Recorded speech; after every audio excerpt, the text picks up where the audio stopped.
Hello friends, नमस्कार। स्वागत है आपका अपने YouTube channel math bye MS पर। आज हम एक नया वीडियो लेकर के आए हैं और आज के इस वीडियो में हम पढ़ेंगे पाई ग्राफ। और जो आज हम पढ़ने वाले हैं यह यूपी ट्रिपल एससी पीईटी में यह प्रश्न जरूर आता है और यह 2 प्रश्न आता है। 2 प्रश्नों में टोटल 10 नंबर का क्वेश्चन पूछता है। तो चलिए दोस्तों स्टार्ट करते हैं पाई ग्राफ। बहुत ही ध्यान से देखिएगा, बहुत ईजी है ये और एक बार आप इसको देख लेंगे तो आपको क्लियर हो जाएगा। तो चलिए स्टार्ट करते हैं। देखिए यहाँ पर ये प्रश्न लिखा हुआ है, हम सीधे प्रश्न से स्टार्ट करते हैं। और मैं आपको एक बार बताना चाहूँ कि पाई ग्राफ क्या होता है। देखिए पाई ग्राफ में क्या करता है कि आपको कोई डाटा दे देगा, किसी डाटा को एक सर्कल में शो करेगा, ठीक है, एक सर्कल में दिखाएगा। और देखिए इस तरीके से, जैसे यहाँ पर ये चित्र दिखाया गया है, इस तरीके से उसमें बांट देगा। अब बांट करके फिर आपको क्वेश्चन पूछता है। जैसे देखिए यहाँ पर क्या करें कि भारत के किसी शहर में तेज गति एवं यातायात के नियमों का पालन न करने के कारण विभिन्न साधनों से यात्रा कर रहे सड़क दुर्घटना में घायल व्यक्तियों के प्रतिशत दरों का पाई ग्राफ निम्न है। पाई ग्राफ देखकर प्रश्नों के उत्तर दीजिए। सॉरी, देखिए यहाँ पर एक पाई ग्राफ आपको दिया हुआ है। मैंने बताया आपको पाई ग्राफ क्या होता है। पाई ग्राफ किसी एक डाटा को लेगा, उस डाटा को एक सर्कल में दिखा देगा। सर्कल में देखिए 360 अंश का कोण होता है, तो उस डाटा को उसी कोण में अलग अलग भागों में बांट देता है। जैसे यहाँ पर देखिए, यहाँ पर ये दिया हुआ है, ये मतलब भारत के किसी शहर में यातायात कर रहे लोगों का विवरण दिया हुआ है। यहाँ पर ये बता रहा है कि 144 अंश लोग जो पैदल यात्रा करते हैं, 36 अंश लोग कार से यात्रा करते हैं और 54 अंश बस से यात्रा करते हैं, जबकि 36 अंश साइकिल से और 90 अंश मोटरसाइकिल स्कूटर से यात्रा करते हैं। ये बता रहा है कि इतने, मतलब यह दुर्घटना का दिया हुआ है कि पैदल यात्रा करने वाले 144 अंश दुर्घटना होता है, 36 अंश कार वालों का दुर्घटना होता है, 54 अंश बस वालों का दुर्घटना होता है। ये बता रहा है पाई ग्राफ के माध्यम से। अब इसमें देखिए क्वेश्चन इस प्रकार से पूछेगा। देखिए जैसे क्वेश्चन नंबर फर्स्ट यहाँ पर ये है, क्या पूछ रहा है, कह रहा है सबसे अधिक घायल व्यक्ति किस प्रकार यात्रा कर रहे थे। इसमें आपसे पूछ रहे हैं कि सबसे अधिक घायल होने वाले व्यक्ति किस प्रकार से यात्रा कर रहे थे। तो आप सिंपली इस ग्राफ को देखेंगे और उसका उत्तर बता देंगे। कैसे, यहाँ पर देखिए सबसे अधिक यानी कि सबसे अधिक अंश जिसमें होगा वही उन्हीं का सबसे अधिक एक्सीडेंट हुआ होगा। तो यहाँ पर देखिए पैदल का 144 है और यही सबसे अधिक है। तो इसमें पूछ रहा है कि सबसे अधिक घायल व्यक्ति किस प्रकार यात्रा कर रहे थे। तो सबसे ज़्यादा इसी को सबसे ज़्यादा जगह कवर किया है। इसका मतलब कि सबसे अधिक पैदल यात्रा करने वाले लोगों का एक्सीडेंट हुआ था। तो फर्स्ट का आंसर हो जाएगा पैदल, ठीक है, क्या हो जाएगा, पैदल। इसमें पूछ रहा है कि सबसे अधिक घायल व्यक्ति किस प्रकार यात्रा कर रहे थे। तो सबसे अधिक घायल व्यक्ति पैदल यात्रा कर रहे थे। अब चलिए देखिए सेकंड प्रश्न क्या कर रहे हैं। सेकंड प्रश्न कर रहा है कि साइकिल से यात्रा करने वाले कितने प्रतिशत व्यक्ति घायल हुए। इसमें आपसे पूछ रहा है कि साइकिल से यात्रा करने वाले कितने प्रतिशत व्यक्ति घायल हुए। तो देखिए यहाँ पर 36, सॉरी साइकिल से पूछा है तो साइकिल का देखिए 36 अंश है, 36 अंश लोग साइकिल से घायल हुए थे। लेकिन यहाँ पर देखिए, यहाँ पर आपसे प्रतिशत पूछ रहा है, 36 अंश में नहीं पूछ रहा है कि कितना अंश साइकिल से घायल हुए थे, ये पूछ रहा है कितने प्रतिशत। तो देखिए प्रतिशत निकालने के लिए क्या करते हैं, सेकंड का यहाँ पर हम कर रहे हैं सेकंड। तो प्रतिशत निकालने के लिए अब देखिए टोटल पहले देखते हैं कि टोटल कितना है। टोटल 360 अंश। मैंने आपको बताया कि जो सर्कल में जो डाटा दिया रहता है वह टोटल सर्कल में 360 अंश का कोण होता है, तो उसी 360 अंश को ही डिवाइड किया रहता है, ठीक है।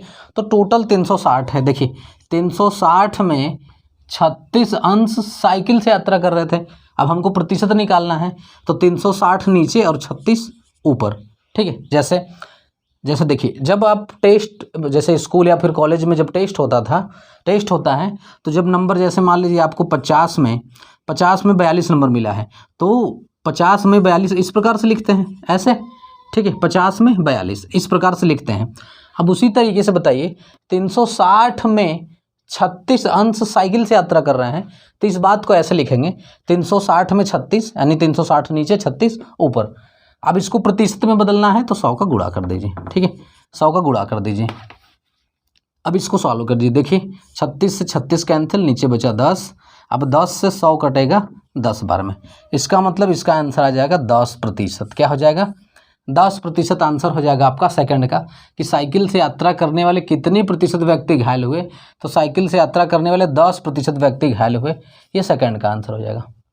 ठीक है, चलिए अब देखिए यहाँ पर थर्ड क्वेश्चन यहाँ पर दिया हुआ है, तीसरा प्रश्न देखिए क्या कर रहा है, मोटरसाइकिल से यात्रा करने वाले कुल कितने प्रतिशत व्यक्ति घायल हुए हैं। प्रतिशत यहाँ पर भी पूछ रहा है कि मोटरसाइकिल से, अब देखिए मोटरसाइकिल यहाँ पर है, मोटरसाइकिल से 90 अंश व्यक्ति घायल हो रहे हैं, तो पूछ रहा है आपसे कि मोटरसाइकिल से यात्रा करने वाले कितने प्रतिशत घायल हुए हैं। तो देखिए थर्ड का आंसर मैं इसको बताता हूँ इरेज करके,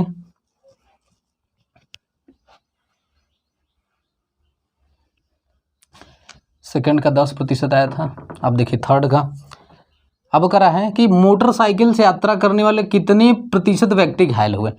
अब देखिए कुल तो 360 हैं, ठीक है, अब 360 में 90 मोटरसाइकिल से यात्रा कर रहे हैं, तो 360 में 90, 360 के नीचे और 90 को ऊपर लिखेंगे, क्योंकि मैंने क्या बताया कुल जो टोटल होता है उसको नीचे लिखते हैं, और जितना वैल्यू आप लेंगे, जैसे मोटरसाइकिल का तो मोटरसाइकिल वाला ऊपर लेंगे और 100 से गुणा कर दीजिए प्रतिशत बदलने के लिए। अब देखिए ये 0 से ये 0 कैंसिल, अब देखिए 9 से भाग दे दीजिए इसमें, तो 9 चौका 36, अब 4 आ गया, ये आ जाएगा आपका 100/4। अब इसको 4 से कैंसिल कर देंगे तो ये आ जाएगा 25% आ जाएगा। ठीक है, आपसे तीसरा क्वेश्चन पूछ रहा था कि मोटरसाइकिल से यात्रा करने वाले कुल कितने प्रतिशत व्यक्ति घायल हुए हैं, तो 25% व्यक्ति मोटरसाइकिल से यात्रा करने वाले घायल हुए हैं। ठीक है, 3 प्रश्न, ये 3 प्रश्न हो गया, देखिए कितना आसानी से हो रहा है। ठीक है, बस इसको एक बार पढ़ने की जरूरत है। अच्छा जो पीटी में क्वेश्चन आता है सेम इसी टाइप का क्वेश्चन आता है, और 2 प्रश्न देगा टोटल, जैसे ये एक प्रश्न है यहाँ पर, ये फर्स्ट प्रश्न है और इसमें 5 प्रश्न देगा। देखिए 1 2 3 2 प्रश्न और है, अभी 2 प्रश्न यहाँ पर लेंगे, और टोटल मिला के 2 प्रश्नों में 10 प्रश्न बनाता है ये, और टोटल 10 नंबर का आता है, इसलिए यह बहुत महत्वपूर्ण हो जाता है। तो इसलिए इस वीडियो को ध्यान से देखिए और अपना 10 नंबर पक्का कर लीजिए। तो चलिए 3 क्वेश्चन आप लोगों को समझ में आया होगा। तो चलिए अब चलते हैं चौथे प्रश्न पर, पहले मैं इसको इरेज करूँ फिर चौथा प्रश्न यहाँ पर लिखते हैं।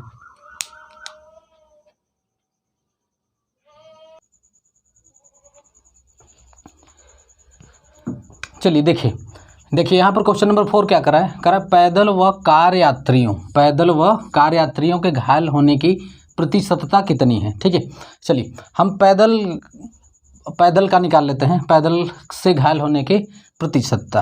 देखिए पैदल का निकालेंगे, पैदल का प्रतिशतता निकालेंगे, तो देखिए कुल 360 है। ठीक है, कुल टोटल 360 में 144 पैदल से हैं। अब इसको प्रतिशत में बदलना है तो 100 का गुणा। ठीक है, मैंने क्या बताया कुल को नीचे रखेंगे, अब पैदल वाला ले रहे हैं तो पैदल में जितने अंश होंगे उसको ऊपर लेंगे। अब इसको सॉल्व कर लेंगे, देखिए इसको काटेंगे तो 0 से 0 कैंसिल, देखिए ये 12 से कटेगा 12 बार में, 12 से 3 बार में, अब 3 से कटेगा ये 4 बार में, ये आ गया आपका 40%। 4 का गुणा 10 में करेंगे तो 40%। ठीक है, पैदल का 40% आ गया। अब पूछ रहा है कार, तो कार का निकालेंगे यहाँ पर, देखिए कार का प्रतिशत निकालेंगे घायल होने वाले का, तो कार से देखिए कार से 36% है, तो आ जाएगा आपका 36 बटा में 360 होगा गुणे 100। देखिए 36 से कैंसिल होगा 10 बार में, 0 से ये कैंसिल, 10% आ जाएगा। ठीक है, ये आ जाएगा कार का 10%। पूछ रहा है कि पैदल व कार यात्रियों के घायल होने की प्रतिशतता, तो देखिए पैदल व कार दोनों की पूछ रहा है, तो पैदल व कार यात्रियों के घायल होने की प्रतिशतता। ठीक है, तो यात्रियों के घायल की प्रतिशतता, अब देखिए पैदल व कार दोनों की पूछ रहा है तो दोनों को ऐड कर देंगे। इसमें देखिए 40 है पैदल का कितना यहाँ पर लिख दीजिए, 40% पैदल का है, और देखिए कार का कितना है, कार का 10% है, इसको लिख दीजिए, अगला क्वेश्चन हो सकता है काम दे उसमें। अब देखिए दोनों को जोड़ दीजिए, तो 40 + 10 ये आ जाएगा आपका 50% आ जाएगा। ठीक है, तो पूछ रहा था कि पैदल व कार यात्रियों के घायल होने की प्रतिशतता कितनी है, तो इसका आंसर हो जाएगा 50%। ठीक है, चलिए अब देखिए 5वां प्रश्न। देखिए 5वां प्रश्न क्या करा है, विभिन्न यात्रा साधनों से घायल होने वाले व्यक्तियों की कुल प्रतिशतता बताना है। यहाँ पर विभिन्न यात्रा साधनों से, ठीक है, कि देखिए केवल यात्रा साधन की बात कर रहा है, पैदल वालों का नहीं लेना है क्योंकि ये तो पैदल जा रहे हैं। यात्रा साधन, यात्रा साधन का मतलब क्या होता है कि कार, स्कूटर, बस, ये होता है यात्रा साधन, ठीक है। तो यहाँ पर यात्रा साधन की बात कर रहा है, तो देख लीजिए हम यात्रा साधन का निकालेंगे, यात्रा साधन का सबका प्रतिशतता निकालेंगे और सबको जोड़ देंगे। देखिए यहाँ पर मोटरसाइकिल का निकल चुका है, कार का निकल चुका है, बस का, देखिए बस का नहीं निकला है तो बस का यहाँ पर निकालेंगे, ठीक है। तो हम क्या करते हैं यहाँ पर पहले इसको इरेज कर दें।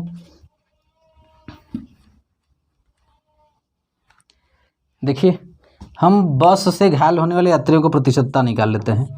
बस का निकालते हैं तो बस का, अब इसको पूरा लिख लीजिएगा कि बस से घायल होने वाले यात्रियों की प्रतिशतता। तो देखिए कुल 360 है, 360, अब बस से 54 है तो 54 को ऊपर लिख लेंगे, गुणे 100 कर लेंगे, ठीक है।